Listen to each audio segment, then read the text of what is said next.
Good morning students. आज हम लोग पढ़ने जा रहे हैं कैपेसिटेंस ऑफ स्फेरिकल कैपेसिटर। इससे पहले पैरेलल प्लेट कैपेसिटर के बारे में पढ़ लिया था। कैपेसिटेंस का फॉर्मूला आपको याद है, A epsilon not divided by D। वो किसके लिए था? पैरेलल प्लेट के लिए। आज हम लोग पढ़ने जा रहे हैं स्फेरिकल कैपेसिटर। याद करिएगा, स्फेरिकल कैपेसिटर क्या बताया था हमने आपको? बताया था combination of two concentric spherical conductors, combination of two concentric spherical conductors which are equally and oppositely charged। यही थी डेफिनेशन अपने पास, हमने बना के भी देख लिया। तो आज हम उसकी कैपेसिटेंस कैलकुलेट करने जा रहे हैं। तो सबसे पहले एक बार कैपेसिटर बना लेते हैं जिसकी हम कैपेसिटेंस कैलकुलेट करेंगे। तो मैंने क्या बोला, दो कंसेंट्रिक स्फेयर्स बनाने जा रहे हैं। ये रहा एक स्फेयर सेंटर, और इसकी रेडियस अपन ने मान ली है कितनी है? R1 है। इसके बाद एक कंसेंट्रिक स्फेरिकल शेल और है। आई होप आपको दिख रही होगी, और थोड़ी सी इधर से बड़ी हो गई, लेकिन कंसेंट्रिक है। आप ये मान के चलिएगा कंसेंट्रिक है, और इसकी रेडियस अपन ने मान ली कितनी है? R2। इतनी बातें दिख गई हैं हमें, मान लिया। अब एक और बात आपको बता दूं, जस्ट ऐसे ही फालतू की, ये वाला जो कंडक्टर है इसको हम नाम दे दे रहे हैं पहला कंडक्टर, वो दूसरा दिख रहा है R1 R2 से। तो ये जो कंडक्टर है ये चाहे तो सॉलिड हो सकता है या हॉलो हो सकता है, डजंट मैटर। किसी भी केस में अगर मैं इसको चार्ज दूंगा तो कंडक्टर तो चार्ज रहेगा कहां? सरफेस पर। तो चाहे सॉलिड हो चाहे हॉलो हो, कोई फर्क नहीं पड़ता। इसके बाद मैं बोल रहा हूं बाहर वाला कंडक्टर, आप खुद बोलेंगे कि सर ये तो हॉलो ही हो सकता है, सॉलिड हो ही नहीं सकता। अगर सॉलिड होगा तो अंदर वाले का वजूद खत्म हो जाएगा, वो कहां से आएगा? अगर बाहर वाला सॉलिड हो गया तो अंदर उसमें कैसे रखेंगे हम? तो कुल मिलाकर ये सॉलिड या हॉलो, ये वाला डेफिनेटली हॉलो। मान लिया इस पर चार्ज मैंने दिया है प्लस का Q, और इसके पास है माइनस का Q। दोनों बातें सुन ली। इस पर कितना चार्ज है? प्लस Q, इस पर है माइनस Q। मान लिया इस वाले कंडक्टर की सरफेस का पोटेंशियल V1 है, और इस कंडक्टर की सरफेस का पोटेंशियल V2 है। एक और बात आपको वैसे पता है या नहीं है, ये हम देखेंगे। वैसे ये जो नेगेटिव Q चार्ज है ये इसकी इनर सरफेस पर है। किसकी? आउटर कंडक्टर की इनर सरफेस पर है ये चार्ज, ये ध्यान रखना। बताएंगे कभी मौका लगेगा कि क्यों है, वो अलग से अपने आप पे एक टॉपिक हो जाएगा, तो उसको हम बाद में डिस्कस कर सकते हैं कभी मौका लगेगा। तो ये V1 है, ये V2 है, दिख गया। हमें कैपेसिटेंस निकाली, मैंने आपको इससे पहले बताया था कैपेसिटेंस जब भी निकालनी हो तो गोल्डन फॉर्मूला होता है Q अपॉन डेल्टा V, और इसको अपन हमेशा नाम देते थे equation number first. Q upon delta V की अगर बात करें, यहां पर Q is the charge on either plate और delta V is the potential difference between the plates. इन दोनों प्लेट्स के बीच का पोटेंशियल डिफरेंस। ये अब बचा हुआ पार्ट जो है, यानी कि डेल्टा V ही मेन है, चार्ज तो हमें पता है Q है। तो डेल्टा V निकालने के दो तरीके हैं मेरे पास, दोनों बहुत इंपॉर्टेंट है सीखने के पर्पज से। आप दोनों में से कोई एक करके आंसर कर देंगे, सॉल्व कर देंगे, अगर आता है एग्जाम में तो कोई फर्क नहीं पड़ता। एग्जाम से एक बात याद आई, बहुत से बच्चे आप में से एनसीईआरटी देखेंगे, एनसीईआरटी में डेरिवेशन में ये क्वेश्चन, ये डेरिवेशन नहीं दिया गया है, स्फेरिकल कैपेसिटर का जिक्र नहीं है, but in the exercise section आपको ये क्वेश्चन मिलेगा। तो ऐसा आप नहीं है कि आप इसको बिल्कुल स्किप कर सकते हैं, इग्नोर कर सकते हैं, बट फिर भी सीखने के पर्पज से अच्छा क्वेश्चन है, एक बार सीखने की कोशिश करते हैं। दो तरीके से सीखेंगे और दोनों तरीके हमारे न्यूमेरिकल सेक्शन में बहुत काम आएंगे। चलिए, तो सबसे पहला तरीका कल हमने सीखा था, जब भी पोटेंशियल डिफरेंस निकालना हो तो हम क्या करते थे? dV equals to minus E dot dr use कर लेते हैं। जरा बात करेगा, ये प्लस है ये माइनस है, तो फील्ड की डायरेक्शन क्या होगी? प्लस चार्ज से माइनस चार्ज की तरफ। ये हो गई हमारे फील्ड की डायरेक्शन, इलेक्ट्रिक फील्ड की डायरेक्शन। तो हम अच्छा, एक और बात, हमें इन दोनों के बीच का पोटेंशियल डिफरेंस लिखना है। Potential difference dV equals to minus E dot dr में dr किन्हीं छोटे से सेपरेशन का होता था, और इनके बीच का सेपरेशन आपको पता है R2 माइनस R1 है। तो छोटे से सेपरेशन के लिए हम करते थे, तो छोटा सा सेपरेशन कुछ एज्यूम कर लिया, कितना dr, तो हम यूज करेंगे dv इक्वल्स टू माइनस का E डॉट dr।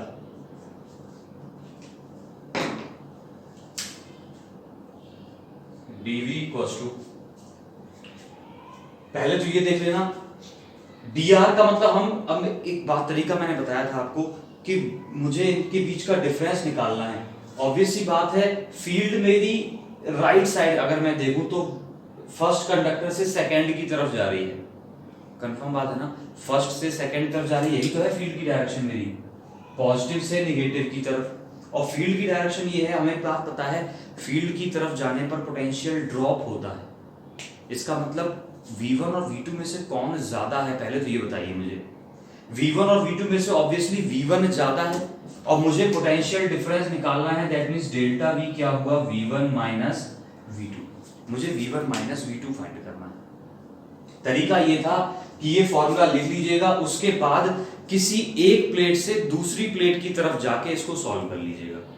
तो मैंने क्या एज्यूम किया है कि मैं प्लेट 1 से प्लेट सेकंड की तरफ जा रहा हूं और पोटेंशियल डिफरेंस कैलकुलेट कर रहा हूं। तो प्लेट 1 से प्लेट 2 की तरफ जा रहा हूं, इसका मतलब मेरे जो डिस्प्लेसमेंट है वो किस तरफ है, 1 से 2 की तरफ। फील्ड भी 1 से 2 की तरफ है, तो एंगल कितना है, 0 है। तो ई डी आर में cos 0 लग गया तो वो 1 हो गया, तो क्या बचा माइनस का ई डी आर। अब अगर मुझे कंप्लीट पोटेंशियल डिफरेंस निकालना है तो मैं क्या कर दूंगा, इसका इंटीग्रेशन कर दूंगा। इंटीग्रेशन में आ जाती है एक लिमिट का कंसेप्ट। लिमिट की बात करेंगे तो पोटेंशियल के टर्म्स में यहां पर लिमिट रखनी है। पोटेंशियल की बात करेंगे तो फर्स्ट प्लेट का पोटेंशियल V1, सेकंड का V2, तो लिमिट क्या बन गई, V1 से V2 तक। डिस्प्लेसमेंट dr के टर्म्स में बात कर रहे हैं, dr मेरा कहां से है, फर्स्ट प्लेट से लेकर सेकंड प्लेट तक, और इसको मैं क्या मान रहा हूं, ओरिजिन। तो फर्स्ट प्लेट ये रही, यहां से यहां तक का सेपरेशन कितना था, R1। दूसरी वाली का सेपरेशन कितना है, दूसरी वाली कितनी डिस्टेंस पर है ओरिजिन से, R2 डिस्टेंस पर है, तो क्या रख गई लिमिट R1 से R2 तक। दोनों बातें सुन ली हैं, समझ ली हैं, इतनी बातें। थोड़ा सा कॉम्प्लिकेट लग रहा है आपको, इतना है नहीं है, ये सब बातें हमारे दिमाग में रहती हैं, सीख रहे हैं, इसीलिए हम बार बार इसको। dv का इंटीग्रेशन होता है v, क्या हो गई लिमिट, v1 से v2 तक इज इक्वल्स टू माइनस, ये लिखा हुआ है e की बात कर लेते हैं, अब फंसेगी बात। e यहां पर क्या है, फील्ड है। अब E डॉट dr में फील्ड कहां के बीच का है, जब मैं E डॉट dr लिखा था तो इस dr डिस्प्लेसमेंट का फील्ड था, यही था ना। अब जरा याद करना कि इस रीजन में, यानी कि इस रीजन में फील्ड का कॉज कौन है, किसकी वजह से फील्ड आएगा। यहां पर मैं पुरानी मेमोरी आपकी स्ट्रॉन्ग करना चाहूंगा, ये रिवीजन भी हो जाएगा आपका एक तरीके से। पहले तो क्या करिए, फील्ड पता करना है किसी स्पेस पर, कहां पर, इस जगह पर फील्ड पता करना है, ये जो लोकेशन हमारी है, फील्ड पता करना है। फील्ड पता करने के लिए आपको एक बात पता होगी कि सबसे पहले देखिए चार्जेस कितने हैं प्रेजेंट चार्जेस कितने हैं, एक प्लस क्यू है, एक माइनस क्यू है। देखना जरा ध्यान से, क्या ये वाला पॉइंट जो है वो प्लस क्यू चार्ज एक स्फेरिकल शेल पर है या स्फेरिकल बॉडी पर है, और वो लोकेशन जो है वो बॉडी के बाहर है। यानी कि हमने सीखा था स्फेयर के बाहर अगर फील्ड निकालते थे तो उस स्फेयर को पॉइंट चार्ज मान लिया करते थे, शायद याद है। इसके बाद माइनस क्यू चार्ज के लिए देखें, अगर माइनस क्यू चार्ज के लिए क्या ये लोकेशन अंदर है, और field inside the spherical shell is 0। Field inside the spherical shell is 0, ये हमने सीखा था using Gauss theorem first chapter में, और सबको याद है फील्ड इनसाइड द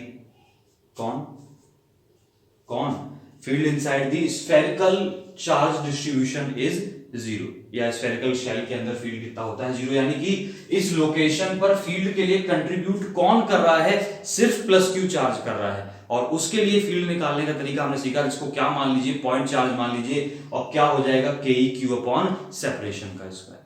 सेपरेशन यहां से यहां तक कि हम जनरल सेपरेशन मान रहे हैं R है, तो क्या बन गया फील्ड की value KE upon R square. कहां से आई है ये मैंने अभी अभी चिल्लाकर बताया है। तो माइनस ये लगा है, इंटीग्रेशन ई की वैल्यू के ई का मतलब 1/4πε0, charge is Q, separation general separation कितनी r² into D R. Limit है हमारे पास r1 से r2 तक। अभी तक का आपको क्वेश्चन दिख रहा है क्या? ये अपर लिमिट माइनस लोअर लिमिट क्या v2 माइनस v1 बन गया है, इज इक्वल टू जो कांस्टेंट है वो बाहर खींच लीजिएगा। क्या बाहर आ गया? 1/4πε0 बाहर आ गया। क्या q भी बाहर आ गया? कांस्टेंट है। 1/r² का इंटीग्रेशन बचा है, बहुत बार सीखा है 1/r² का इंटीग्रेशन क्या रहता है? क्या माइनस का 1/r रहता है? याद है 1/r² का इंटीग्रेशन माइनस का 1/r, माइनस का 1/r। कहां से कहां तक? r1 से r2 तक। ध्यान देना, क्या ये माइनस से ये माइनस कैंसिल हो गया? माइनस से माइनस कैंसिल। एक और लाइन में नीचे लिखने की कोशिश कर रहा हूं, ये v2 माइनस v1 है। v2 minus v1 is equal to q/4πε0। Limit रख दीजिएगा, upper limit minus lower limit, तो ये बन गया 1/r2 माइनस 1/r1। क्या यहां तक आपको दिख पा रही है बात? इसका एलसीएम लेके सॉल्व कर सकते हैं अपन। तो ये रहा v2 माइनस v1, होप आपको दिख रहा है, q/4πε0। एलसीएम लीजिएगा, एलसीएम का मतलब प्रोडक्ट कर दीजिएगा, तो ये बन गया r1 r2 cross multiply r1 minus r2। ये निकल आया है v2 माइनस v1। और ध्यान देना, मैंने शुरुआत में बोला था मुझे क्या चाहिए है, v1 minus v2। v2 minus v1 निकला है, तो क्या माइनस यहां से कॉमन ले सकते हैं? यहां से माइनस कॉमन लिया तो क्या बन गया? v1 minus v2 is equal. अब एक साथ दो काम कर दें क्या? ध्यान से सुनना, ये माइनस यहां से कॉमन लिया, अब ये माइनस डेल्टा भी बन गया है। इस माइनस को क्या उठाकर इस तरफ भेज देंगे? अगर इस माइनस को अंदर भेज देंगे तो ये r1 माइनस r2 की जगह क्या r2 माइनस r1 होने वाला है। ये बहुत बड़ी मैथ नहीं बोली है मैंने। क्या लिखा है यहां पर? r1 माइनस r2 लिखा है, इस माइनस को उठाया और उस दर भेज दिया, तो ये क्या बन गया? r2 minus r1 divided by r1 r2। और जैसे ही डेल्टा v की वैल्यू मेरे पास निकल आई है, ये डेल्टा v की वैल्यू उठाकर हम कहां रख देंगे? आप सबको रटा पड़ा है, डेल्टा v की वैल्यू उठाकर कहां रख देंगे? फर्स्ट इक्वेशन में हमारा क्वेश्चन सॉल्व हो जाएगा। तो पहले इतनी बात आप नोट कर लीजिएगा। और एक बात में डाउट होगा, मैं बहुत तेजी से चिल्ला के बोल रहा हूं, क्या करिए सबसे पहले dv equals to minus E dot D R लिखिए। ई डॉट डी आर में ई क्या होती है? डी आर वाली पोजीशन पर फील्ड की वैल्यू, और डी आर एक बहुत छोटा सा डिस्प्लेसमेंट था, उसकी सेपरेशन मैंने ओरिजिन से कितनी मान ली है? स्मॉल आर मान ली है। उसके लिए फील्ड निकाला, फील्ड में कंट्रीब्यूट कौन कर रहा था? सिर्फ प्लस क्यू कर रहा था, बिकॉज ये जो लोकेशन है प्लस क्यू के आउटसाइड है और माइनस क्यू के इनसाइड है। तो field inside the sphere is zero होता है, स्फेरिकल शेल के अंदर फील्ड जीरो होता है, इसलिए बाहर वाला चार्ज फील्ड के लिए कंट्रीब्यूट नहीं कर रहा, सिर्फ कौन कर रहा है? Plus Q. बाकी सारी बातें क्लियर है, लिमिट रख दी है। अब ये वैल्यू उठाकर यहां रखने जा रहा हूं कॉपी पेस्ट करके, और हटा दूं उसको मैं, आई थिंक।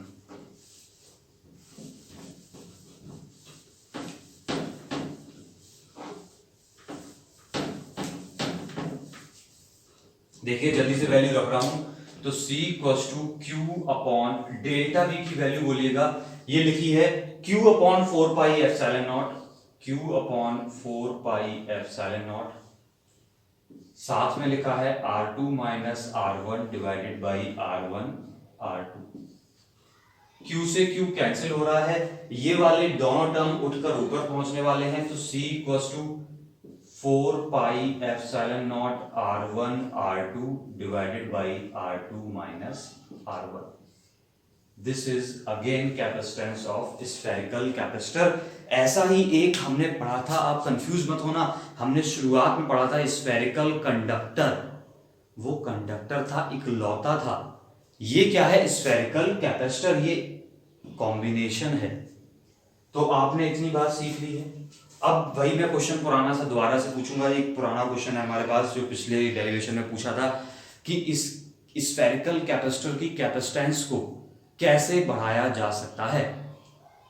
बहुत जल्दी से जवाब दीजिएगा कि स्फेरिकल कैपेसिटर की कैपेसिटेंस को कैसे बढ़ाया जा सकता है। पॉज करके जवाब दीजिएगा, मैं अब आंसर बताने जा रहा हूं आपको। सबसे पहले तो एक फैक्टर मुझे दिख रहा है, आपको याद भी हो गया होगा, एप्सिलॉन नॉट। ये कब की कहानी है? जब इन दोनों के बीच में वैक्यूम है। अगर यहां पर वैक्यूम नहीं होता तो हम उस मीडियम की परमिटिविटी लिखते हैं। यहां पर क्या लिखते? उस मीडियम की परमिटिविटी लिखते, एब्सोल्यूट परमिटिविटी जो यहां पर होता।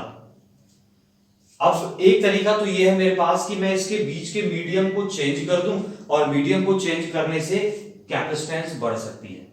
दूसरा तरीका, आप में से कुछ लोगों ने शायद बोला हो कि R1 और R2 यानी कि रेडियस को बढ़ा दें। अगर ये बहुत से बच्चों ने बोला होगा कि अगर मैं R1 R2 की वैल्यू को बढ़ा दूं तो कैपेसिटेंस बढ़ सकती है। सुनने में अच्छा भी लग रहा है, लेकिन फिर वही बात, R1 R2 की वैल्यू बढ़ा देंगे तो कैपेसिटर बड़ा नहीं हो जाएगा, और कैपेसिटर बड़ा हो गया तो उसका बनाने का फायदा क्या हुआ? हमने तो कैपेसिटर डिजाइन इसलिए किया था कि हमारे पास वो कॉम्पैक्ट रहे। तो R1 R2 बढ़ाने से हमारा सॉल्यूशन होने वाला नहीं है। अब सॉल्यूशन देखिए, इसमें कहीं छुपा हुआ है, ये छुपा हुआ है R2 minus R1। R2 minus R1 जरा देखना, ये डिनोमिनेटर है। अगर R2 माइनस R1 की वैल्यू, पूरी R2 माइनस R1 की वैल्यू बात कर रहा हूं, R2 माइनस R1 जरा पहचान लेना क्या है। R2 माइनस R1, क्या इन दोनों के बीच का गैप है? ये दो कंडक्टर्स हैं, इनके बीच में गैप ज्यादा है, और ये दो कंडक्टर्स हैं, इनके बीच में गैप कैसा है? कम है। तो R2 माइनस R1 क्या है? दो कंडक्टर्स के बीच का गैप है। अगर ये वैल्यू डिक्रीज करेगी तो कैपेसिटेंस बढ़ेगी, ये वैल्यू डिक्रीज तो कैपेसिटेंस इंक्रीज। इसका मतलब क्या हुआ? हमें जो दो कंडक्टर्स लेने हैं स्फेरिकल कैपेसिटर को डिजाइन करने के लिए, उन दोनों की रेडियस में डिफरेंस बहुत छोटा हो या फिर दोनों बहुत ज्यादा पास पास हो। जितना उनका सेपरेशन कम होगा उतनी ही ज्यादा कैपेसिटेंस हमें देखने को मिलेगी। तो ये बात आप सीख गए हैं। अगर सीख गए हैं तो ठीक है, और हम दूसरा मेथड सीखेंगे। तब तक के लिए इसको आप नोट डाउन करिए, रख दिए हैं। अब इसको हम हटा के वीडियो पॉज करके आगे से कंटिन्यू करते हैं, ठीक है? ओके।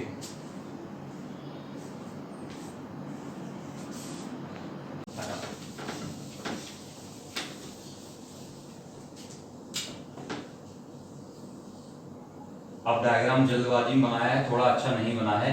इस पर है प्लस क्यू चार्ज, इस पर है माइनस क्यू चार्ज। इसकी रेडियस अपन ने मानी थी R1, इसकी मानी थी R2। यही थी कहानी।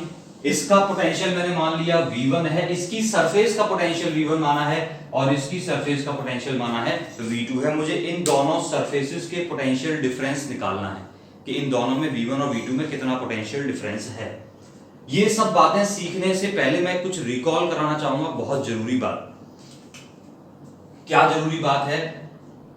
किसी स्फेरिकल शेल के लिए, याद रखना, किसी स्फेरिकल शेल के लिए, कंडक्टिंग स्फेरिकल शेल की बात कर रहा हूं, किसी कंडक्टिंग स्फेरिकल शेल के लिए उसकी सरफेस पर पोटेंशियल, उसकी सरफेस पर पोटेंशियल KEQ/R होता है। कंफर्म बात? सरफेस के बाहर सारी बातें कीमती हैं, एक एक बात बहुत गोल्डन है, बता चुका हूं पहले भी, आज फिर रिपीट कर रहा हूं। सरफेस के बाहर पोटेंशियल, उस शेल को हम क्या एज्यूम कर लेते हैं? पॉइंट चार्ज एज्यूम कर लेते हैं, KEQ/R। दो बातें सुन ली। सरफेस पर कितना? KEQ/R, यानी कि सेपरेशन, बात वही है, उसको क्या मान लिया है? पॉइंट चार्ज मान लिया है। और सरफेस के बाहर कितना है? KEQ/R, जो डिस्टेंस बाहर पॉइंट की है वो डिस्टेंस ले ली है। तीसरा और इंपॉर्टेंट फैक्टर होता है कंडक्टर के अंदर कितना है। कंडक्टर के अंदर पोटेंशियल की बात करेंगे तो विच इज वेरी इंपॉर्टेंट आपके लिए, कि conductors are the equipotential surface, जो पोटेंशियल सरफेस पर है वही अंदर रहता है। तो ये एक स्फेरिकल शेल था, जो पोटेंशियल इसकी सरफेस पर है वही पोटेंशियल अंदर होगा, यानी कि इनसाइड पोटेंशियल कितना होगा? KEQ, और सरफेस पर कितना था? R। सुन पाई हैं तीनों बातें? ये तीनों बातें अगर दिमाग में बैठ गई तो आगे वाला क्वेश्चन का पार्ट सॉल्व हो जाएगा। दोबारा सुनना, सरफेस पर पोटेंशियल के ई क्यू तो हर जगह सेम ही रहना है, बस क्या चेंज हो जाएगा, रेडियस के बराबर डिस्टेंस हो जाएगी सरफेस पर। आउटसाइड डिस्टेंस उस पॉइंट की हो जाएगी, कहां से डिस्टेंस ले रहे हैं, सेंटर से। थर्ड, इनसाइड, इनसाइड वही होगा जो सरफेस पर होगा, इनसाइड वही पोटेंशियल होगा जो सरफेस पर होगा। अब बातें खत्म कर रहा हूं, अब मैं इस क्वेश्चन पे आ रहा हूं। तीनों बातें लिख ली, सरफेस पर, आउटसाइड और इनसाइड। अब बात करते हैं, अगर मैं V1 और V2 की वैल्यू निकालूं तो मैं पोटेंशियल का डिफरेंस निकाल सकता हूं। अब बात करते हैं V1 की वैल्यू निकालने की, ध्यान देना, V1 की वैल्यू निकालने जा रहा हूं। जरा एक बात बताना, इस लोकेशन पर यानी कि इस सरफेस पर, यहां पर पहले तो हम ये देखेंगे आसपास मेरे पास कितने चार्जेस मौजूद हैं। मेरे पास दो चार्जेस प्रेजेंट हैं, एक प्लस क्यू, एक माइनस क्यू। सुना, यानी कि इस सरफेस पर, यानी कि इस पूरी सरफेस पर दो सोर्सेज हैं पोटेंशियल के, एक तो ये प्लस क्यू चार्ज है और दूसरा माइनस क्यू चार्ज है। सुना, तो एक बार मैं प्लस क्यू चार्ज से पोटेंशियल निकालूंगा, एक बार कहां से निकालूंगा, माइनस क्यू चार्ज से, और वो दोनों का कंबाइंड इफेक्ट क्या होगा, पोटेंशियल ऑफ सरफेस 1। सिमिलरली आगे बताएंगे अब सिमिलरली। तो चलिए V1 की वैल्यू निकाल रहा हूं, दो सोर्सेज हैं, जरा बताना Q सोर्स जो है या Q चार्ज जो है, क्या वो इस कंडक्टर की सरफेस के लिए बन गया है?